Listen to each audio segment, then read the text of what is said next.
Hello, everyone. Hello, everyone. Nice. I'm Dr. Terry Scavage. This is professional development in psychology. You call me Dr. T. Start out by passing around some materials.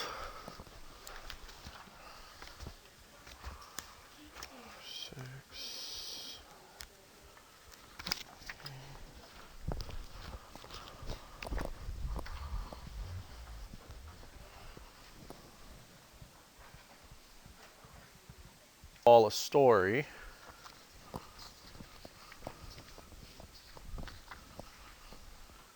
about a girl named Stacy, who was a student at John Carroll in a similar position to you all. Early on in her career, not really knowing what she wanted to do and all that. All right, so the story of Stacy.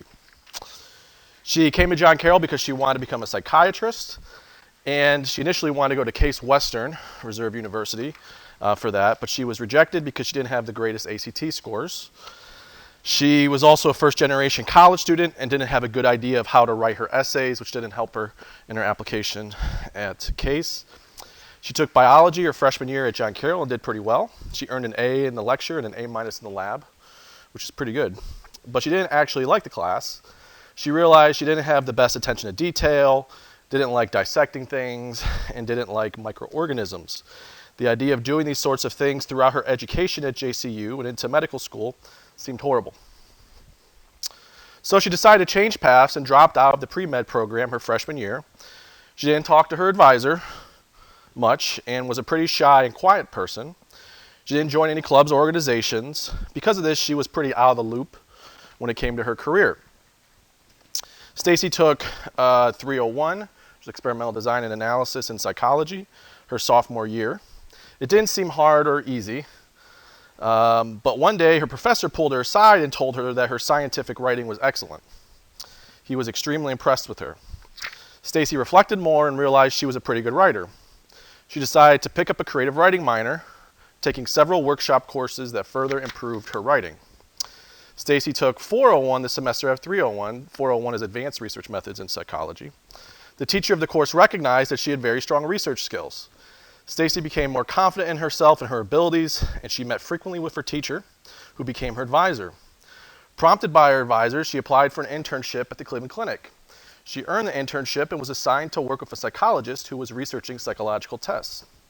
Stacy impressed her mentor with her hard work and review of psychological tests that she performed for him. He even had her accompany him and other Cleveland Clinic psychologists on a trip to Philadelphia to meet with the creator of a psychological test the Cleveland Clinic was going to add to its battery of tests. At the start of her senior year, Stacy was still unsure of what she wanted to do. She wanted to apply to graduate school, but she felt unprepared and intimidated by the application process, so she decided to not apply for graduate school. She took a gap year and worked as a case manager at the Center for Families and Children on the east side of Cleveland. It was a great learning experience for her and gave her extra time to prepare for graduate school applications. That fall, she applied to clinical PhD programs in the Midwest because she wanted to stay close to her family. She had 6 interviews, but only one program offered her a position, a researcher examining psychological assessments at Kent State University. Throughout her training, Stacy developed an intense desire to have a career in research. She envisioned teaching one class a semester, with the rest of her time researching her interests. She worked very hard to have a resume that made her competitive for this sort of position. But then Stacy had a baby, and she wanted to stay close to her family, so she ended up accepting a position to teach at John Carroll University, which ended up being an absolutely perfect fit for her. Any of you know Stacy by chance? This guy. I changed the name just to throw you guys off. Yeah, so that was my story. I'm a student here. I was an alumni of John Carroll, and that's my story of how I became a psychologist and ended up teaching here. And as you might have noticed, it wasn't the cleanest pursuit of my goals, but I'm happy and I'm here. I tell you guys this story to, let you guys know it's not going to be a perfect, not going to have a perfect plan for your career. There's going to be many turns in the road, but it does help to have someone who's a mentor and someone who guides you along that process and have the information so that you can choose, some good career paths. So, but yeah, that's me. That's my background. All right. Any of you know it was me? Charles, that's it? Okay. Well, the rest of you don't really know me, so you don't know me yet. All right. Again, your career and navigating your career can be a lot like a series of forks in the road. A good poem that's relevant to this is Robert Frost, The Road Not Taken. So I'll read that poem for you all now. Two roads diverged in the yellow wood, and sorry I could not travel both. And be one traveler long I stood, and looked down one as far as I could, to where it bent in the undergrowth, then took the other path as just as fair, and having perhaps the better claim, because it was grassy and wanted wear, though as for that passing there, had worn them really about the same, and both that morning equally lay, in leaves no step had trodden back. Oh, I kept the first path for another day, yet knowing how leads on to way, I doubted if I should ever come back. I shall be telling this with a sigh somewhere, ages and ages hence, two roads diverged in the wood, and I took the one less traveled by, and that has made all the difference. Series of decisions and opportunities that you will be presented with throughout your college education and beyond. And those doors that get open, those paths that emerge, again, can be really overwhelming. But also you can reframe that as it's really exciting. The number of possibilities is very exciting. And in particular for psychology majors, as we'll talk about, there's a ton of possibilities, ton of good possibilities. And this point, college is a critical point for deciding which one of those possibilities is going to be best in developing a plan to work towards them. It's a critical point. And most of you are freshmen and sophomores. Many of you, your interests are probably just beginning to develop. And this is the class. The idea of this class is to develop those as early as possible so you could have the best chance of having a good career or life, I guess. If you're a junior or senior, it's not too late. Don't worry. It's totally fine. All right. So that's a little bit of inspiration.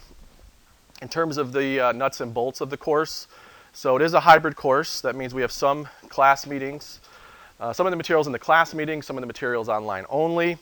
The in-class meetings are going to be today, Monday and Wednesday of next week, and then Monday and Wednesday of the week after that. That's when we're going to be going through nearly all of the in-class material. And then in the middle of the semester, on April 6th, that's when we're going to have a career panel where we have 10 alumni in different careers who are going to come in and answer your questions about how they got there, if they like their job, that sort of thing.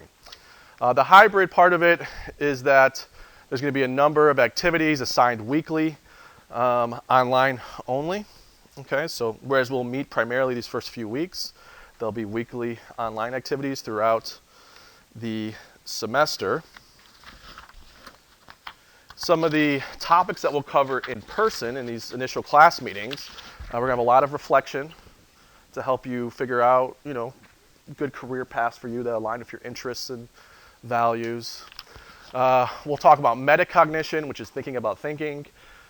In this section, I'll give you strategies for doing well in your courses based on what we know, or based on what we've learned from the psychological research on cognition. Then we'll talk about the John Carroll curriculum, how to get the most out of it in terms of what courses you take, minors, double majors, those sorts of things. We'll distinguish between the career options available to you with a bachelor's degree versus a master's degree versus a doctorate degree. A bachelor's degree is what you'll have at the end of your education here at John Carroll. A master's degree is 2 to 3 additional years of training, and a doctoral degree is 5 to 6 additional years of training. then we'll also do some exploration of your interests to help guide what professions you might be interested in. And there's tons of careers in psychology. These are the areas that we'll discuss: careers in research, industrial organizational psychology, that's the application of psychology to the business world, clinical and counseling psychology, educational school, exercise and sport, health psychology, forensic psychology, that's application of psychology to the legal system. I'm a forensic psychologist. And then also neuropsychology, which focuses on how the brain works in terms of memory, attention, those sorts of things. Lots of good careers at all levels of education in these areas. Other topics will be extracurricular activities, how to find them, which ones are going to be most beneficial to you. We'll have 3 different guest lectures. One guest lecture will be someone from Career Services. We'll also have someone from AmeriCorps, which is a volunteer year-long experience that sometimes people do after they graduate. And also we'll have a couple faculty from John Carroll's Clinical Mental Health Counseling Graduate Program, Master's Program here, who will come and give a guest lecture on their program as well. We will discuss interviewing and common types of interviews, and then if we have time, we'll also talk about how to write with a focus on writing cover letters for jobs and for graduate school. In person, we're going to talk about, we're going to do some reflection on whether or not graduate school is a good fit for you. You may be surprised one way or the other. How to apply for graduate school. The GRE, this test is commonly used to select people for graduate programs, similar to the SAT or the ACT for undergrad, but this is for graduate school. It's called the Graduate Record Examination. I am an assessment psychologist, so I can give you some good tips on how to do well on that assessment. Financial considerations, things like how to buy a car or save for retirement, those sorts of things. Manage student loans. There's a lot of really good loan forgiveness programs that people aren't always aware of. And then personal considerations as well, things like family and things of that nature, how that might factor into your decision-making process. And then April 6th, we'll have the panel of alumni from a variety of different backgrounds, people with careers that stem from their graduate education, that stem from their bachelor's degree at John Carroll, to give you a wide variety of areas that people go into. So those are the in-class topics. Any questions about that?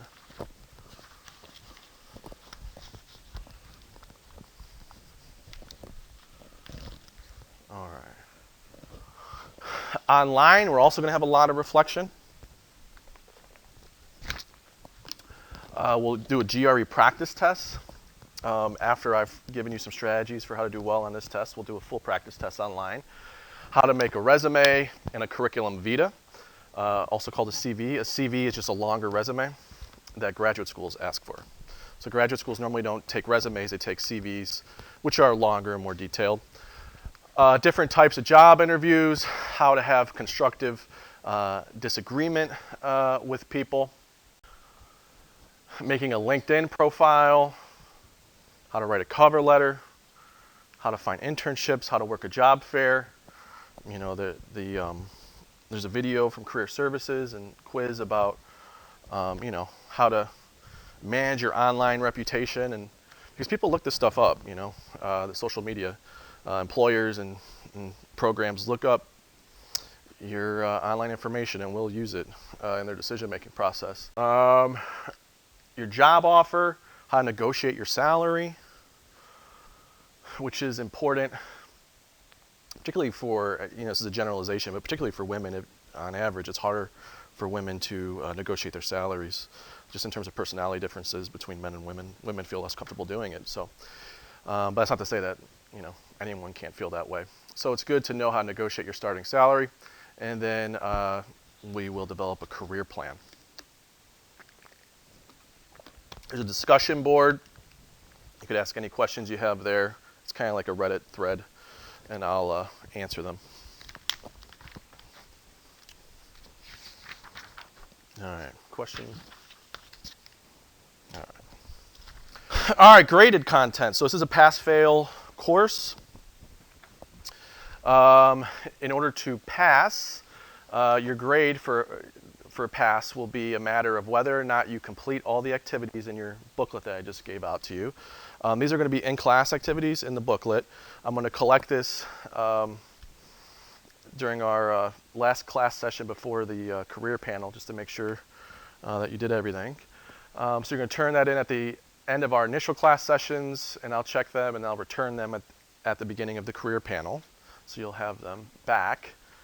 And then there's also this online content that's on Canvas. That's the other part of your grade, is completing that. So it's a matter of completing the activities in your booklet in class, as well as the online content, which is all on Canvas. And it's all on Canvas now. So you could start right now completing this content if you wanted to while the semester, or before the semester gets too hectic. It's all up there.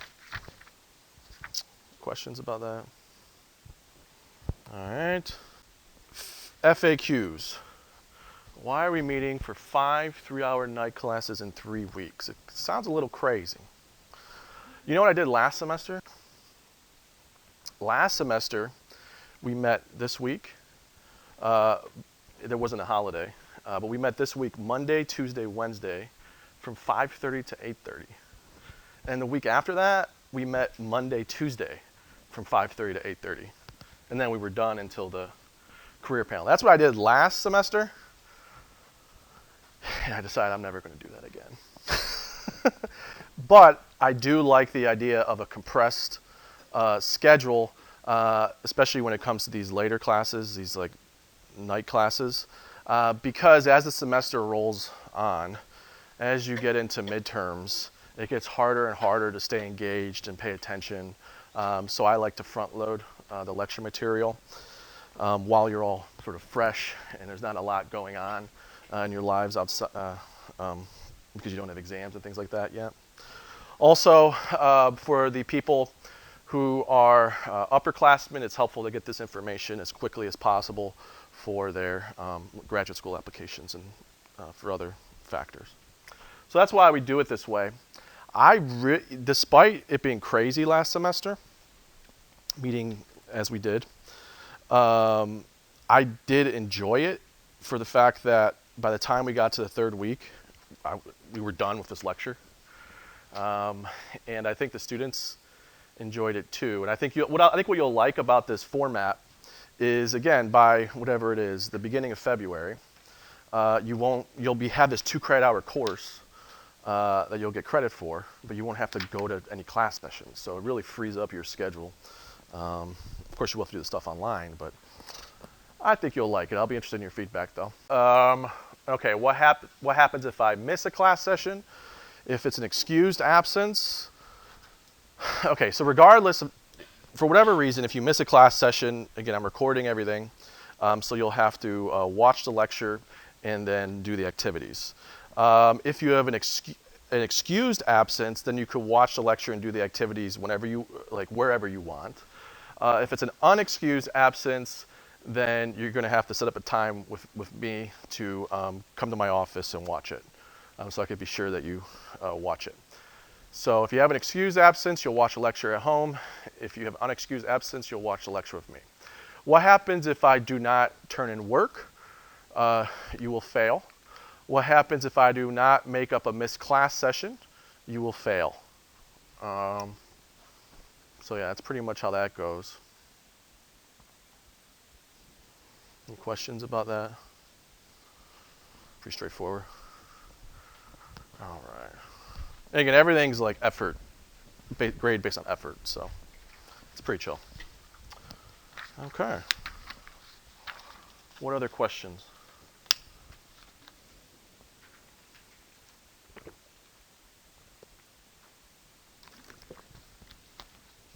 Pretty clear? All right.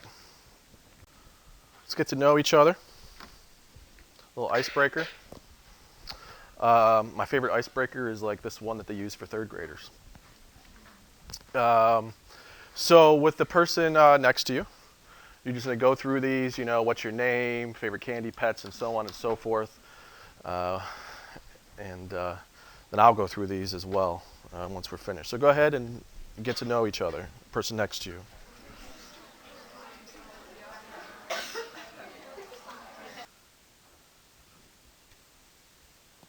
We're going to do a reflection.